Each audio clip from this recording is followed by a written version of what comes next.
Sabe, tem certas aberturas em textos antigos que te pegam completamente de surpresa. Uhum. Imagina um dos líderes mais importantes do cristianismo primitivo, uma figura de autoridade começando uma defesa do seu trabalho com um pedido que soa quase como, sei lá, um pedido de desculpas. É verdade. Ele diz basicamente: espero que vocês me aguentem um pouco na minha loucura. É uma abertura muito estranha, né? É o tipo de frase que te obriga a parar e perguntar: o que está acontecendo aqui? Não é a introdução que se espera de alguém tentando reafirmar sua liderança. Exato. E essa é a pergunta que guia a nossa conversa hoje. A gente vai mergulhar fundo no capítulo 11 da segunda epístola aos Coríntios. E para nos ajudar a entender o que está por trás dessa estratégia tão incomum, a gente está usando algumas bíblias de estudo, como a Holman e a Nova Almeida Atualizada. Sim, elas trazem notas de rodapé, comentários, que são como ter um guia experiente nos mostrando o contexto da época, né? Exato. Nossa missão aqui é decifrar essa defesa, que é ao mesmo tempo apaixonada e irônica do apóstolo Paulo. E entender quem eram esses oponentes que o levaram a esse ponto. E por que essa briga em Corinto era tão vital. Vamos lá. Então, vamos direto ao ponto.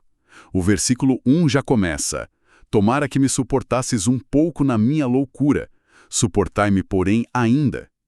A gente já percebe pelo tom que ele está desconfortável. Muito. O que leva alguém como Paulo a se colocar nessa posição, de se chamar de louco? Então, o que as fontes de estudo esclarecem logo de cara é que ele não está confessando uma insanidade real. Certo. Essa loucura, é uma figura de retórica.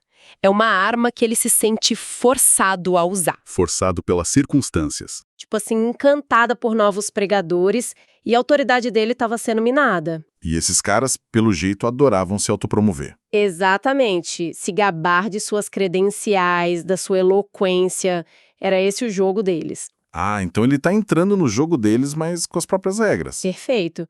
Ele adota, de forma irônica, o estilo de autoelogio dos oponentes, mas para um propósito totalmente diferente, Yeah. que é, Expor o quão superficial e vazio esse tipo de exibição realmente é. no fundo, é como se ele dissesse: ah, é de gente que se gaba que vocês gostam, tudo bem. Eu vou jogar esse jogo mesmo achando uma loucura. Só para mostrar para vocês a diferença brutal entre as credenciais deles e as minhas. E quem eram esses caras? O texto usa umas palavras bem fortes, né? Falsos apóstolos. E até com um sarcasmo afiadíssimo, superapóstolos.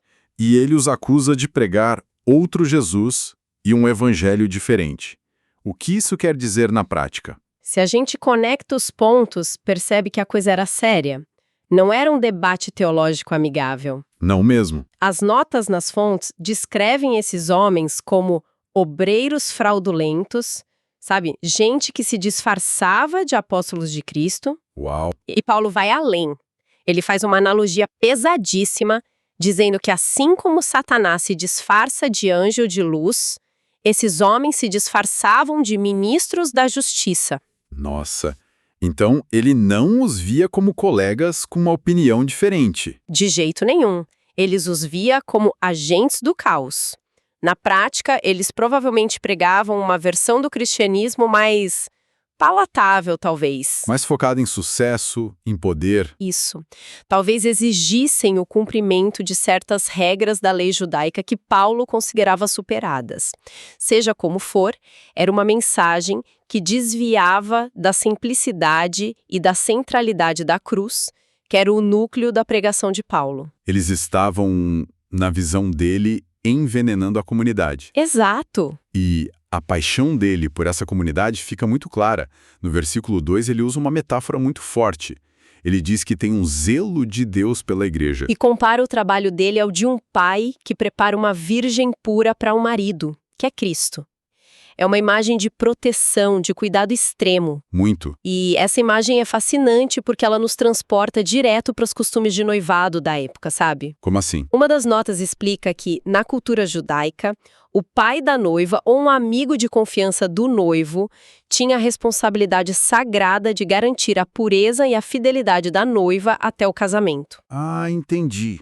Então, quando Paulo usa essa figura, ele está dizendo: Eu sou o guardião da fidelidade de vocês a Cristo. isso dá uma dimensão muito mais pessoal ao conflito. Com certeza. Para ele, a chegada desses falsos mestres não era uma questão de debate, era uma tentativa de sedução espiritual. Por isso ele diz no versículo 3 que tem medo de que, assim como a serpente enganou Eva, a mente dos coríntios seja corrompida. Exato, não é um perigo intelectual, é um perigo existencial. Uma ameaça à relação mais importante que eles tinham. Essa imagem da igreja como noiva é muito poderosa.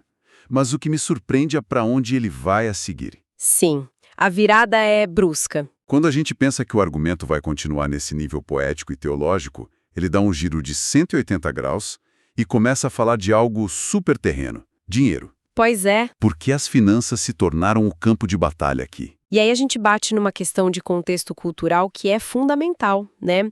Naquele mundo greco-romano, era comum que filósofos, retores e pregadores itinerantes cobrassem por seus ensinamentos. Era o esperado? Ser pago era um sinal de que sua mensagem tinha valor. Precisamente, e Paulo deliberadamente quebra essa regra em Corinto.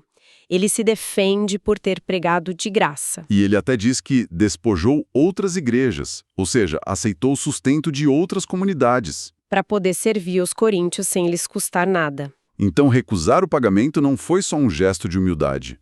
Foi uma arma. Uma arma poderosíssima. Ele usou a própria generosidade como uma jogada de mestre para expor a ganância dos outros. É tipo um jiu-jitsu retórico. É a definição perfeita. Ele inverteu a lógica que operava ali. Ao não aceitar dinheiro, ele não só prova que seu motivo é o amor e não o lucro. Mas ele também, como diz no versículo 12, Acho dos pés dos superapóstolos. Mas isso não era arriscado? Ao se recusar a ser pago, ele não corria o risco de os coríntios pensarem que o ensinamento dele era, sei lá, de segunda categoria? Justamente por ser de graça? Esse era exatamente o risco. E é muito provável que os oponentes dele usassem isso como argumento. Vejam, o ensinamento de Paulo é tão fraco que nem ele mesmo cobra por isso. Faz sentido. Mas Paulo aposta na inteligência dos coríntios. Ele confia que eles verão a diferença entre alguém que os serve por amor e alguém que os vê como uma fonte de renda. Ele força uma comparação. Inevitável. Se os superapóstolos cobravam, pareciam mercenários perto de Paulo. Se não cobrassem, perderiam seu sustento. Ele os deixou numa sinuca de bico, expondo a motivação deles sem precisar acusá-los diretamente de ganância. É uma estratégia brilhante e sutil. Ok. Então, depois de estabelecer esse contraste, ele finalmente cede à loucura de se gabar. Finalmente. E eu estou esperando que ele lixe seus milagres, as igrejas que fundou, as visões que teve. O que seria o esperado, né? Mas o que vem a seguir é chocante. É o oposto completo. É uma lista longa e brutal de sofrimentos. E é aqui que o argumento dele atinge o seu ápice. Enquanto os oponentes provavelmente se gabavam de suas cartas de recomendação, de sua retórica impecável, Seu sucesso visível. Paulo vira a mesa e apresenta um currículo de fracassos, segundo os padrões do mundo. Ele se gaba das coisas que qualquer pessoa em sã consciência esconderia. A lista desconfortável de ler. Açoites, apedrejamento, naufrágios. E ele não generaliza, ele é específico. 5 vezes recebi dos judeus 40 açoites menos 1. O que, segundo as fontes de estudo, era uma punição brutal. 40 açoites era o limite máximo pela lei judaica, e eles paravam em 39 por precaução, para não correr o risco de matar o condenado acidentalmente. Era para levar a pessoa ao limite da morte. E ele passou por isso 5 vezes. Ele menciona ter sido açoitado com varas 3 vezes, que era uma punição romana, humilhante, dolorosa.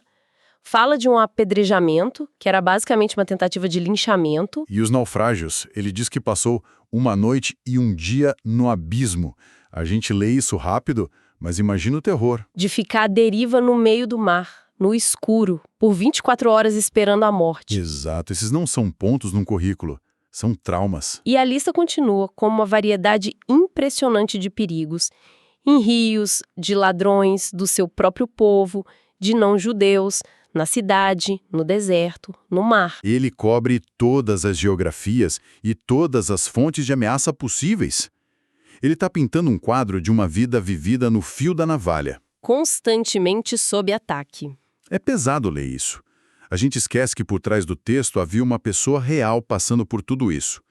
Isso não é uma lista de conquistas. É um prontuário médico e psicológico. É impressionante que ele tenha sobrevivido quanto mais continuado o trabalho. E como se todo o sofrimento físico não bastasse, ele conclui a lista com o fardo emocional e psicológico.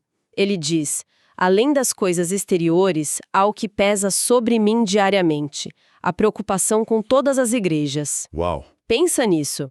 Depois de tudo, o que mais pesa não são as cicatrizes no corpo, mas o fardo de cuidar de todas aquelas comunidades frágeis. É uma declaração de amor e responsabilidade que nenhum superapóstolo poderia igualar. Então, essa lista terrível é, na verdade, a sua carta de recomendação? Exato. As cicatrizes são as suas credenciais. Precisamente. Ele está redefinindo radicalmente o que significa ser um apóstolo autêntico.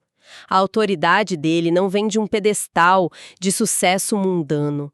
Vem das marcas que ele carrega no corpo, provas irrefutáveis de seu compromisso. Ele está dizendo: vocês querem ver meu diploma? Aqui está ele, gravado na minha pele. É essa a ideia. É uma lógica totalmente invertida. E aí, depois dessa lista de eventos de vida ou morte, ele chega ao clímax do seu argumento.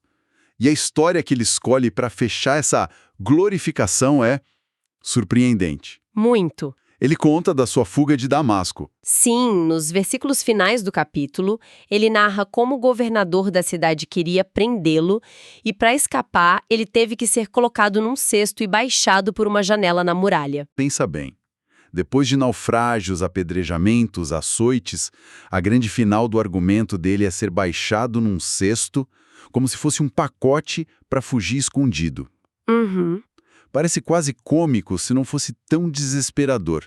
Por que terminar com essa imagem que soa tão humilhante? É por isso que é genial. Essa história é a chave de tudo.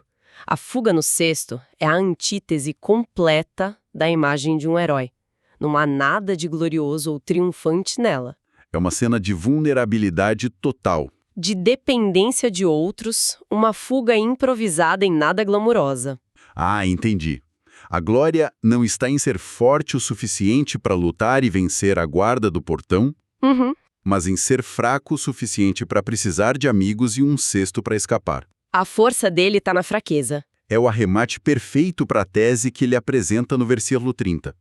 Se tenho de me gloriar, vou me gloriar no que diz respeito à minha fraqueza. Faz todo sentido agora. Ao escolher essa história como o clímax, ele mostra na prática o que vinha dizendo.